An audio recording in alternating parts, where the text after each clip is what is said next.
నమస్కారం. Welcome to our channel. నేను సహస్ర.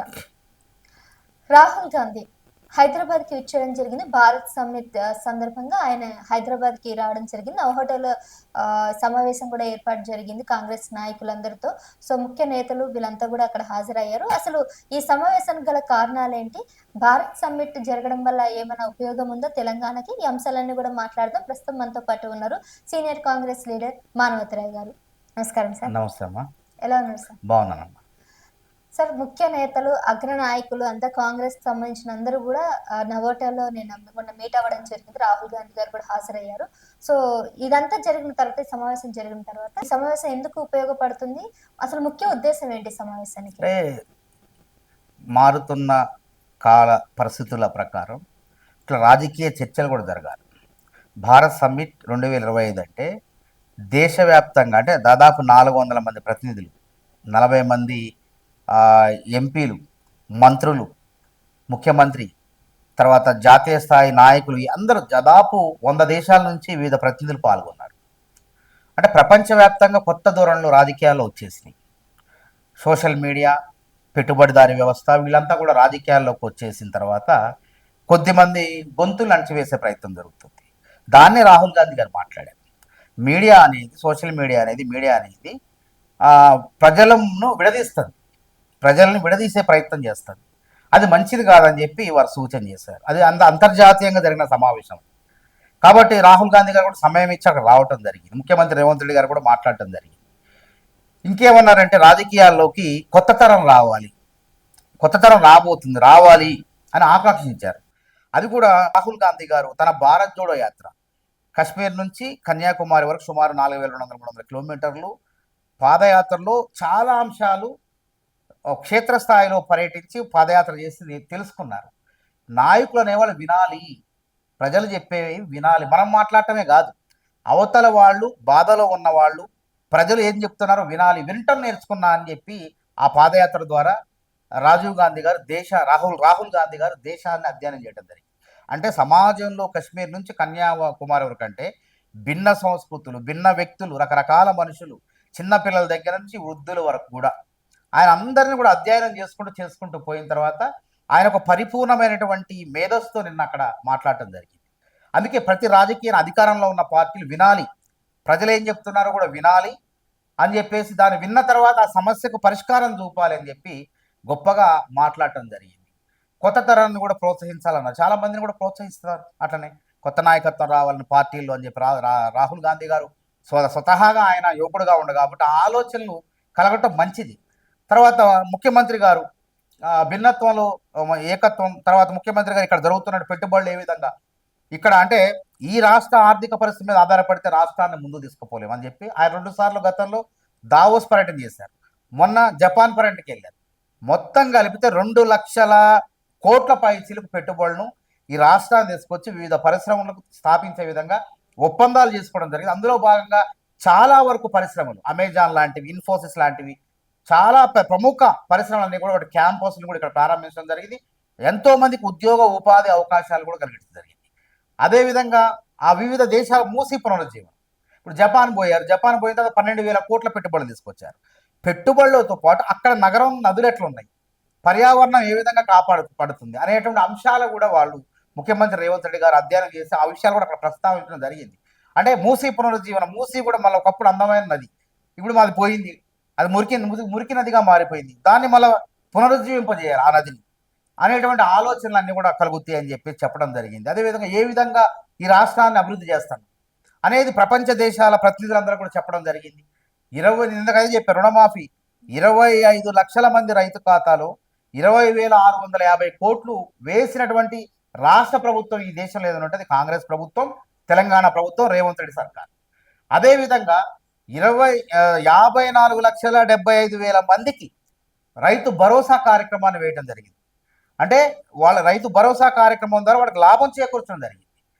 కాబట్టి మరి ఇంత మేలు జరుగుతుంది. సమాజంలో ఉన్నటువంటి ఉత్పత్తి వర్గాలు ఏవైతే ఉన్నాయో, వ్యవసాయం అట్లాంటి వాళ్ళకు కూడా మేలు జరుగుతుందని ప్రపంచ దేశాలకు కూడా ఇక్కడ జరుగుతున్న అభివృద్ధిని క్రియాశీలకంగా వివరించడం. అదేవిధంగా స్కిల్ యూనివర్సిటీ, స్కిల్ డెవలప్మెంట్ ఏ విధంగా ఉండదు, సాంప్రదాయ విద్యలతో ఉద్యోగాలు రావు, BA, BTECలు ఇవన్నీ వస్తుంది, ఆ సర్టిఫికెట్ల వల్ల ప్రయోజనం, దానికి తోడు స్కిల్ డెవలప్ చేసుకుంటే, నైపుణ్యాన్ని డెవలప్ చేసుకుంటే ఉద్యోగ ఉపాధి అవకాశాలు వస్తాయి.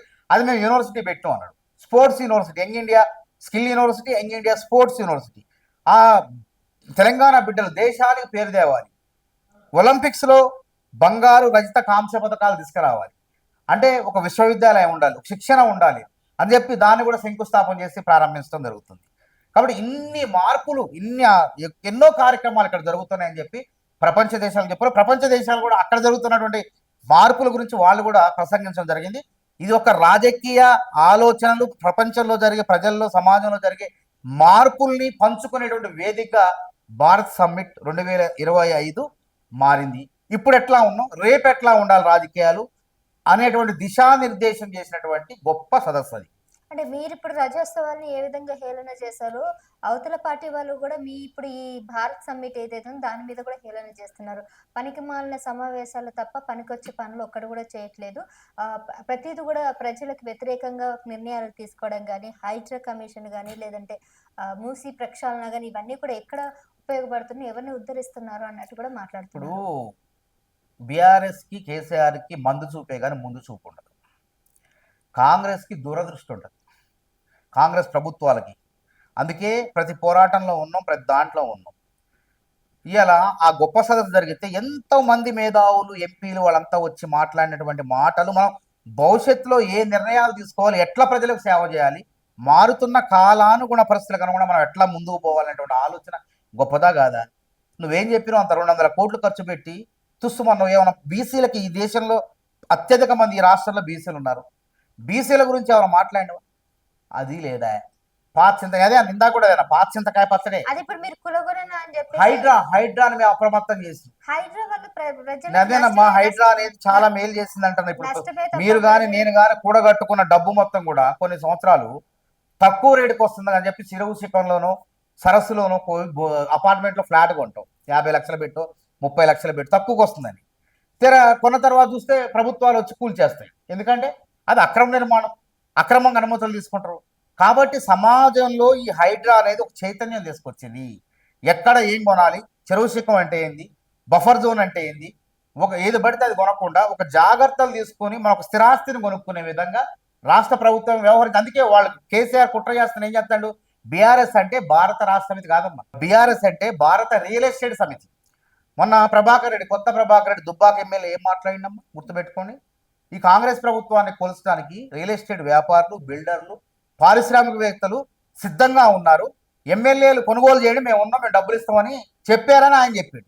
అంటే బీఆర్ఎస్ పార్టీ ఆలోచన ఎప్పటికి కూడా వాళ్ళు సంపన్నులకు, శ్రీమంతుల కోసం, వ్యాపారస్తుల కోసం పనిచేస్తుంది. కానీ కాంగ్రెస్ ప్రభుత్వం శ్రీమంతులు కాదు, సంపన్నులు కాదు, వ్యాపారస్తుల కోసం కాదు, సామాన్యుల కోసం, పేదల కోసం, పేదరికాన్ని పోగొట్టడం కోసం పనిచేస్తుంది.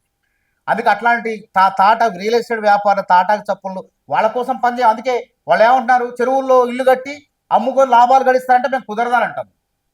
చెరువుల్లో కుంటలు అది నచ్చట్లే, అది కూడా కూలగొట్టాలని బీఆర్ఎస్తో జతగలిసే ప్రయత్నం చేస్తున్నారు. మీరు ఏమన్నా చేయండి, మీరు కూలగొడతారంటే ప్రజలు నిలబెడతానంటున్నారు, మీరు పడగొడతానంటే ప్రజలు నిలబెడతానంటున్నారు. కాబట్టి మంచి చేసుకుంటూ పోయేది కాంగ్రెస్, చెడు చేసేది బీఆర్ఎస్. ప్రజలు గ్రహించారు కాబట్టి పార్లమెంట్ ఎన్నికల్లో పాతాల్లోగానే దొక్కారు.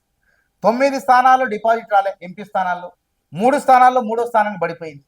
కాంగ్రెస్ పార్టీ విధానాలు అనేవి కూడా శాశ్వతంగా ఉపయోగపడేవి, ప్రజలకు ఉపయోగపడేవి ఉంటాయి.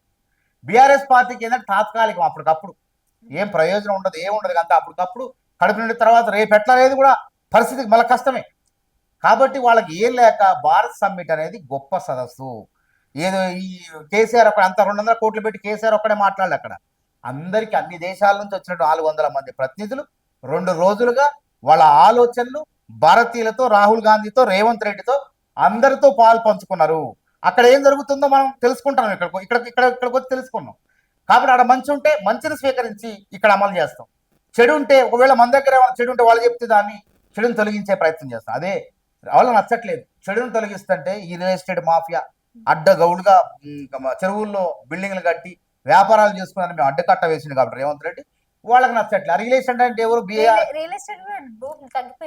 రియల్ ఎస్టేట్ భూమి ఎంత తగ్గదమ్మా, అది ప్రచారం. అది రియల్ ఎస్టేట్ భూమి అని 10 ఏళ్ల కేసీఆర్ పాలనలో కూడా 1 సంవత్సరం పెరిగితే 1 సంవత్సరం తగ్గింది. ఇప్పుడు కూడా ఈ సంవత్సరం కొనుగోళ్లు పెరిగితే ఇంకో సంవత్సరం తగ్గుద్ది. ఎక్కడ చూడాలి మనం? పేద ప్రజలకు ఇక్కడ సంక్షేమ పథకాలు అందుతున్నాయా లేదా? మూడు 3,74,00,000 తలసరి, ఆ 3,74,000 తలసరి ఆదాయం పెంచడం మనం. ఇంకెక్కడ నష్టపోతున్నారు ప్రజలు? ప్రజలకి అదే అన్న ఇందాక సంక్షేమ పథకాలు 500కి సబ్సిడీకి 45 లక్షల మంది మహిళలకి సబ్సిడీ వస్తుంది. 200 యూనిట్ ఉచిత విద్యుత్తు 50 లక్షల మంది పొందుతున్నారు. అదేవిధంగా 25 లక్షల మందికి 20,650 కోట్లు రుణమాఫీ చేసినాం. రైతు భరోసా పేరుతో 54,74,000 మందికి వాళ్ళకు కూడా మనం రైతు రుణమాఫీ, రైతు భరోసా కార్యక్రమాలు. వాళ్ళ రైతు బంధు అంటే రైతు భరోసా బంధు, వాళ్ళ రైతు బంధు ఒక దుబారా. ఎందుకంటున్నా, ఎవరికి ఇలా పేదవాళ్ళకి, రైతులకు సంక్షేమ ఫలాలు. జూబ్లీ హిల్స్, బంజారా హిల్స్ లో వ్యవసాయం చేయని భూములున్నోళ్లకు, రాళ్లకు, రప్పలకు, పెట్రోల్ బంకులకు కూడా ప్రజాదానాన్ని అత్త సొమ్ము అల్లుడు దానం చేసినట్టు దానం చేశారు, ఇష్టం వచ్చినట్టు. కానీ కాంగ్రెస్ అట్లా కాదు. ఇప్పటివరకు 4 ఎకరాల వరకు ఇచ్చినాం. మళ్ళీ రేపు ఎన్ని ఎకరాల వరకు కొద్ది మందికి పెంచే అవకాశం ఉంది. కాబట్టి ఎవరు రైతు కాదు, ఏ భూమికి ఇవ్వాలనేది వ్యవసాయోగ్యమైనటువంటి భూములకు రైతు భరోసా కార్యక్రమాన్ని ఇచ్చి ప్రజాదానాన్ని మేము కాపాడు. కాబట్టి అవన్నీ పనికిమాలిన మాటలు. అంతమంది అంత పెద్ద 200 కోట్ల మీటింగ్ పెట్టి ఎర్రబెల్లి దయాకర్ రావు, కె చంద్రశేఖరరావు ఇద్దరు రావులు మాట్లాడటం కోసం అంతమందిని తీసుకొచ్చి 2 లక్షల మంది తీసుకొచ్చి ఆగం చేశారు. ఏమైనా ప్రయోజనం ఉందా చెప్పమ్మా? పాత సీసాలో కొత్త సారా, ఇంకంతే. పాత సీసాల కడి కొత్త సారా పోసాడు. కాబట్టి దాని గురించి ఎక్కువ చెప్పుకోవడం కూడా సమయం వృధా. Right sir, thank you.